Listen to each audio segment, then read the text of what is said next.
ঢাকার শীর্ষ সন্ত্রাসী, ঢাকার সবচেয়ে বড় মাস্তান, ঢাকার গডফাদার, এরকম অনেক নাম তাকে মানুষ দিয়ে রেখেছে। ভারতীয় বাহিনীর সঙ্গে বা ভারতীয় রয়ের এজেন্ট হিসেবে কাজ করছে বাংলাদেশে এমন কিছু বিএনপি নেতা আছে যারা এই নির্বাচনকে কোনোভাবেই সুষ্ঠু নির্বাচন হতে দিতে চায় না। তারা যে কোনো মূল্য ক্ষমতায় আসতে চায়, আর এই ক্ষমতায় আসার প্রধান টার্গেটই হচ্ছে চাঁদাবাজি করা। কোনো দরকার ছিল না এনসিপির প্রার্থী ঢাকা ৮ আসনের নাসিরের উপর হামলা করার। যেই লোকটাকে, দর্শক শ্রোতা, আজকে আপনাদেরকে কয়েকটা খবর দেই, সে খবরগুলোর বিশ্লেষণের মধ্যেই জানা যাবে আগামী রাজনীতিতে কে জিতবে আর কে হারবে। মোটামুটি এই মুহূর্তে বাংলাদেশের রাজনীতির যে পরিস্থিতি বিরাজ করছে তাতে এটা মোটামুটি নিশ্চিত যে এবার মেকানিজমের মাধ্যমে কেউ ক্ষমতায় আসতে পারবে না। আবার ঈষৎ মেকানিজম থাকলেও জনগণের ভোটেই মূল রায়টা আসবে। আল্লাহর ইচ্ছায় বহু বছর পর বাংলাদেশের জনগণ একটা উৎসব মুখর পরিবেশে ভোট দেওয়ার সুযোগ পাচ্ছে। কিন্তু যখন ভোটের আগ মুহূর্তে নির্বাচনী আমেজ মোটামুটি মানুষের মনে আনন্দ জাগিয়ে তুলছে, মানুষ রাস্তায় নামছে, একই সঙ্গে হাত পাখার মাইক চলছে, দাড়িপাল্লার মাইক চলছে, গরু মার্কার মাইক চলছে, আবার কোথাও কোথাও হামলার ঘটনাও ঘটছে।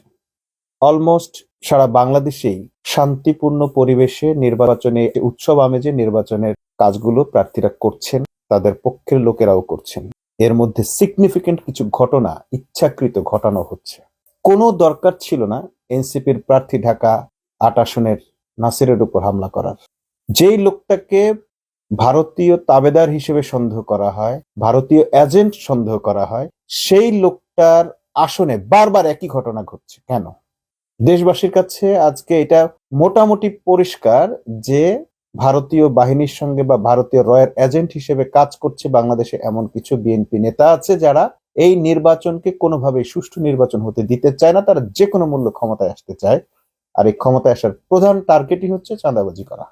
তার মধ্যে মির্জা আব্বাস এর নাম সবার আগে। হাদি হত্যার সঙ্গে সঙ্গে মানুষের মনের ধারণা যে হত্যাকারী শাহজাহানপুর আছে, এই হত্যাকাণ্ডের সঙ্গে তিনি জড়িত। অর্থাৎ তার আসনে কাউকে সে কাজ করতে দেবে না, কাউকে জিতে আসতে দিবে না, তাকেই এখানকার মোড়েল বানাইতে হবে।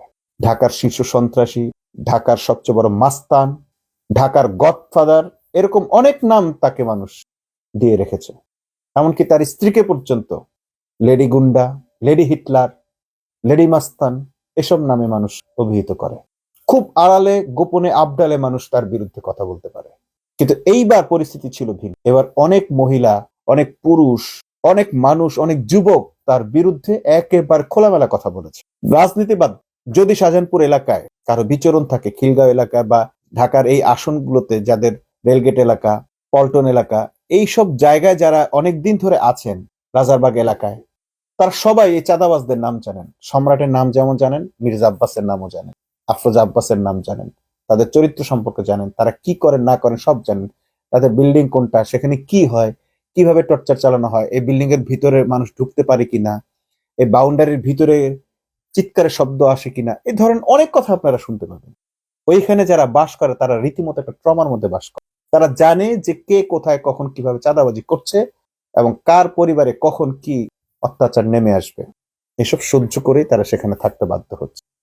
এবার যখন মানুষ একটা সুযোগ পেয়েছে এসব চাঁদাবাজদের বিরুদ্ধে রায় দেয়ার এবং ডক্টর ইউনূস আন্তর্জাতিক শক্তিকে তার সঙ্গে নিয়ে বাংলাদেশের মানুষের জন্য একটি সুষ্ঠু নির্বাচন, ভোটের নির্বাচন, মানুষের রায়ের নির্বাচন, জনগণের নির্বাচন উপহার দিতে যাচ্ছেন, সেই মুহূর্তে সেই টপ টেরর হিসেবে খ্যাত বা কুখ্যাত, সে শীর্ষ সন্ত্রাসী হিসেবে কুখ্যাত, চাঁদাবাজ হিসেবে খ্যাত লোকগুলো উঠে পড়ে লেগেছে নির্বাচনকে বানচাল করার জন্য।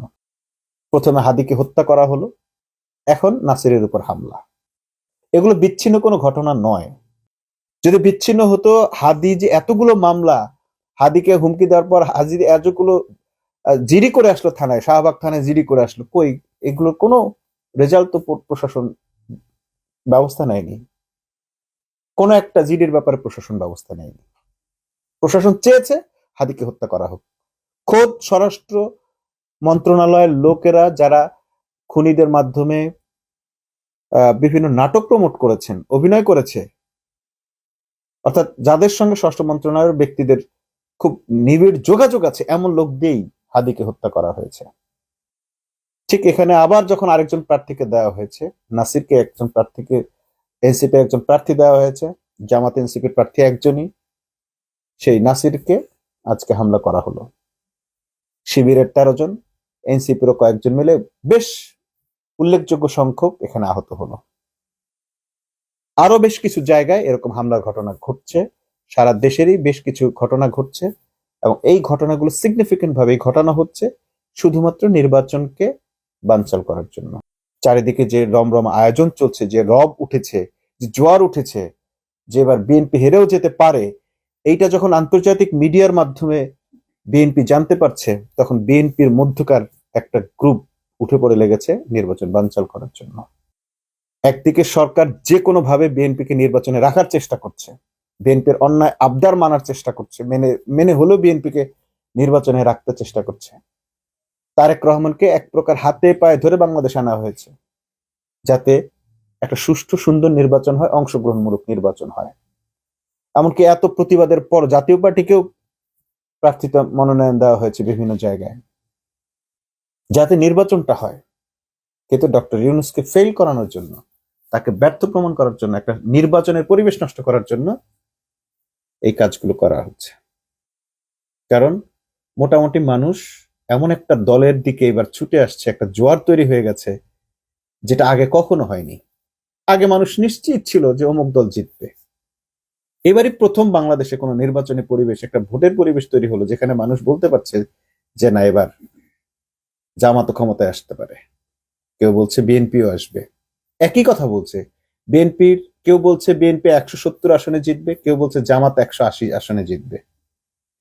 এই যে মানুষের মধ্যেকার, এবং বিভিন্ন শ্রেণী পেশার, রিক্সাওয়ালা থেকে শুরু করে মোটে মজুর, শ্রমিক লেভেলের, ডাক্তার, ইঞ্জিনিয়ার, শিক্ষক, সকল শ্রেণীর মানুষের মধ্যে এইরকম একটি প্রতীতি জন্মেছে যে হ্যাঁ, এবার জামাত এনসিপি বা এবি পার্টি সহ যে 10 দলীয় জোট আছে, এরাও ক্ষমতায় আসতে পারে, আবার বিএনপিও ক্ষমতায় আসতে পারে। এটাই তো নির্বাচনের পরিবেশ।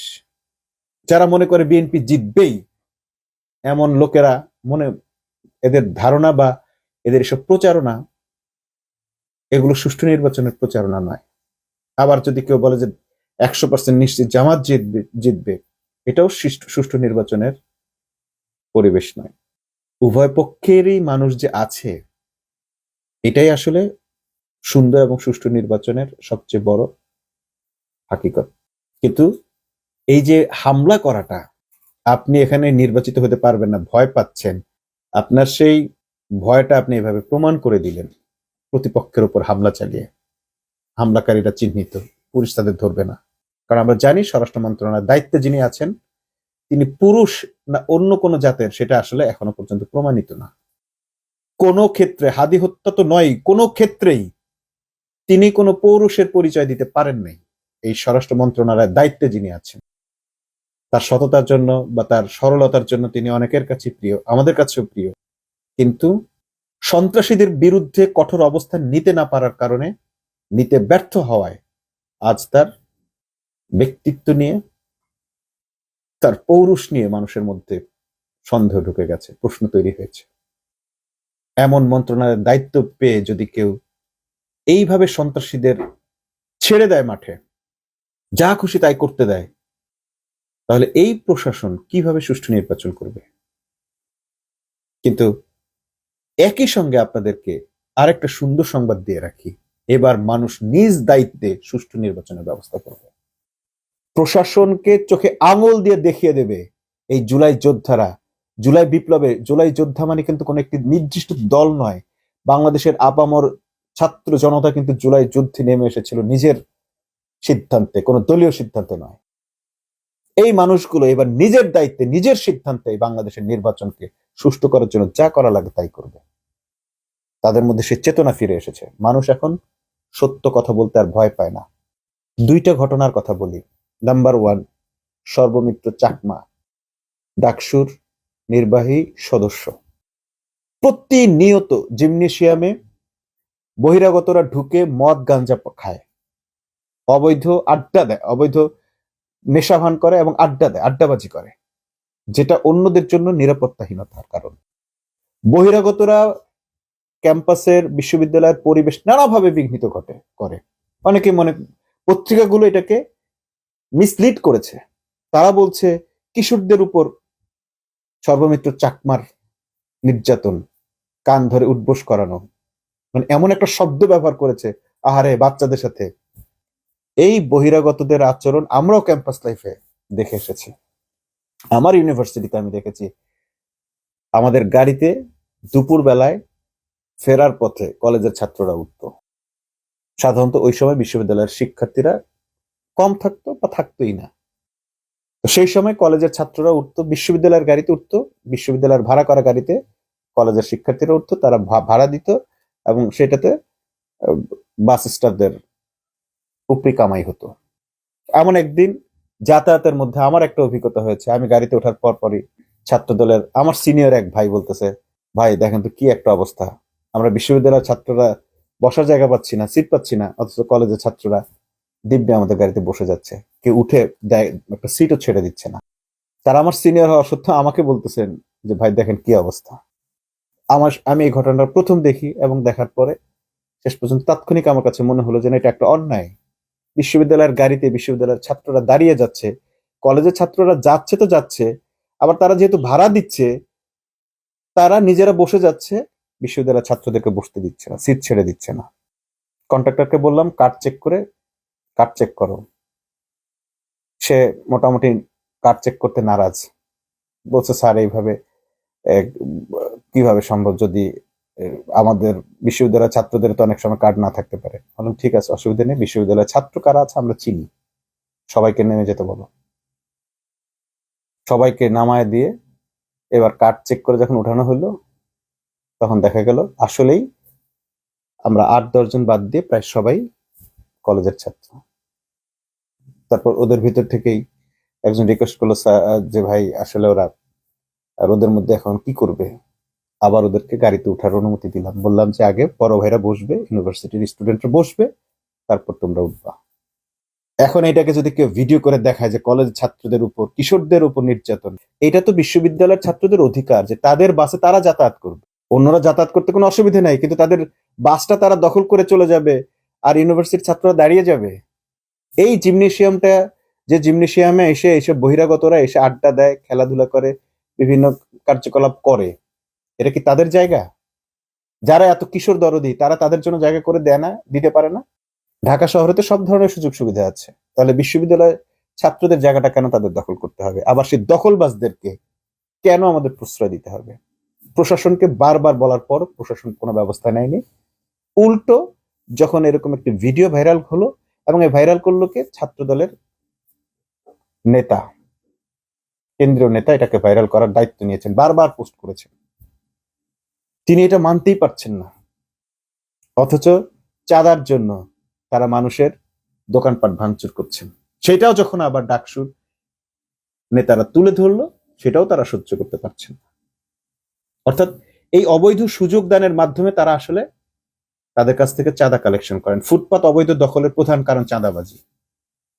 বাংলাদেশের কোন ফুটপাতকে আজ পর্যন্ত প্রশাসন 3 দিনের বেশি মুক্ত করে রাখতে পারেনি। বাংলাদেশের কোন রাস্তাকে হকার মুক্ত করা যায় না, শুধু চাঁদাবাজদের কারণে। তারা এদের কাছ থেকে মোটা অঙ্কের চাঁদা নেয় এবং এদেরকে প্রোটেকশন দেয়, আর প্রশাসন এদের কাছ থেকে মাসোহারা নেয়। 5ই আগস্টের পর এই অবস্থার পরিবর্তন হওয়ার কথা ছিল, কিছুদিনের পরিবর্তনও হয়েছিল, তারপর যেই সেই। অতএব কেউ যদি মনে করেন যে প্রশাসনের উপর মানুষ সবকিছু ছেড়ে দিয়ে বসে থাকবে, এটা ভুল। এবারের নির্বাচনের পরিবেশ তৈরি, নির্বাচনে সুষ্ঠু ভোট দেওয়া ইত্যাদি মানুষ নিজ হাতে নিজ দায়িত্বে পালন করবে। মানুষ জুলাই যুদ্ধ থেকে একটা জিনিস শিখেছে, রক্ত দেখে আর ভয় করার কোনো ব্যাপার নাই, রক্ত দিয়েই অধিকার আদায় করতে হবে।